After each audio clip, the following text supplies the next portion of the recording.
What does facial expression in an ultramarathon and whether or not this took place during COVID teach us about endurance leadership? So there has just been a study that is probably fascinating only to me that's come out in Nature where they analysed the facial expressions of runners in a 125 kilometre ultramarathon. And they found several things. So they found that people actually were smiling or seemed to be smiling more in the later editions of the race, as in not the COVID years of the race when there was more support during the race. They found that most photographs were taken after people had done about 80 kilometres. So they were actually genuinely examining people deep in the difficult part of an ultra. They found that more people who were not at the pointy end, so more people who weren't quite professional or, in with a chance of winning the race, were actually seen to be smiling. And they classified that happiness, or their classification of happiness, was the most commonly detected facial expression category across most conditions. Now, unsurprisingly, it also became particularly dominant at the finish line. What can we infer from this? Or what does it have to do with leadership? Aside from the fact that, we can maybe alter our brain states whenever we smile. Well, there's a couple of things here. So you might be happier during the race or at the finish line as a slower runner, or, as somebody who falls in love with the process and is there for the experience rather than to win the thing or to set a new record,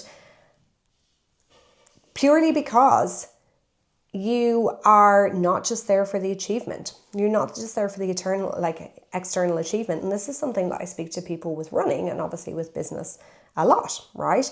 One person can focus on the experience, the joy in the moment, cross the finish line, they're happy that they've done it. Another person can cross the finish line and be caught up in this comparison and external, goals and so on, and think, okay, well, I should have done it faster. So your finish line can be either success or it can be a performance review.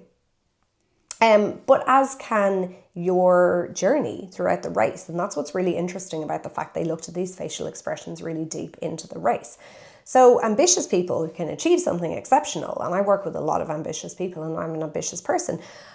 But we can often immediately look for the next thing or where we fell short. And it's really important that our process of refocusing, resetting, reflecting does not allow us to do this. And then when we actually do set goals, that we are setting goals that align with our actual values so that we can fall in love with the process. Another thing is obviously as we get more experience, sometimes the actual excitement gets replaced by expectation. So that could be a reason why people who weren't at the pointy end were actually just enjoying it more because they were loving the process. And it's really important here that in your business, in your leadership, and in your life, that your only definition of success isn't always the perfect result, because just like there's no such thing as the perfect race, there's always something you could improve. Always.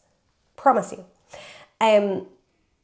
There is also no such thing as the perfect business or the perfect leadership. And often we look externally at people and how they look and think, oh, that's all working out really well, without seeing the struggles, the sacrifices, the costs, so on, that they are dealing with internally. And so sustainable high performance, we need to actually recognize when we've done something hard and worthwhile, as well as just having these really high standards. Now, the second part of this, which I found really interesting about the COVID angle and how people were more happy when there was more support and more people around in the post-COVID years, is the idea of people in support changing the finish line. So without having spectators in the normal finish line, people's expressions were really different.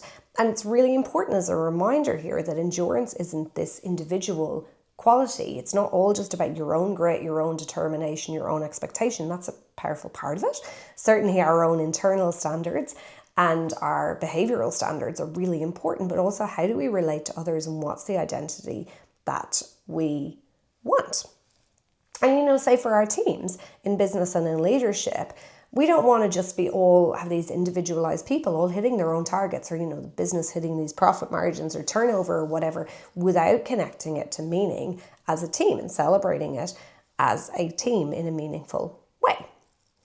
And then, of course, the third piece here is that we can't judge the hard parts by somebody's face. So lots of these people, as I said, they'd already covered 80 kilometers. So things can look really different. And what we don't know from the AI algorithms that analyzed all these finish line and these mid-race pictures, we don't know what a smile meant, or we don't know what the definition of sad meant, right? So somebody might have had a sad face because they were in pain, or they were fatigued, or, you know, they were just caught at a bad camera angle. You know, they were concentrating, for example. So that's a really important caveat of this study. Similarly, happiness. I have pasted a smile on my face running races that I have been dying. But I've been committed to what I'm doing, right? So that messy middle section still does not predict how you're going to look at the finish line. And it's really important that we don't make permanent decisions about our goals or our finish lines based on how the hardest part feels. So ambition will get us to the finish line, but, you know, if we're constantly at the finish line judging what we should have done better, it can also rob us of that experience of arriving. And that's what I'd love you to take away from this very random study. Thanks for joining me, and I'll see you tomorrow for more from Endurance.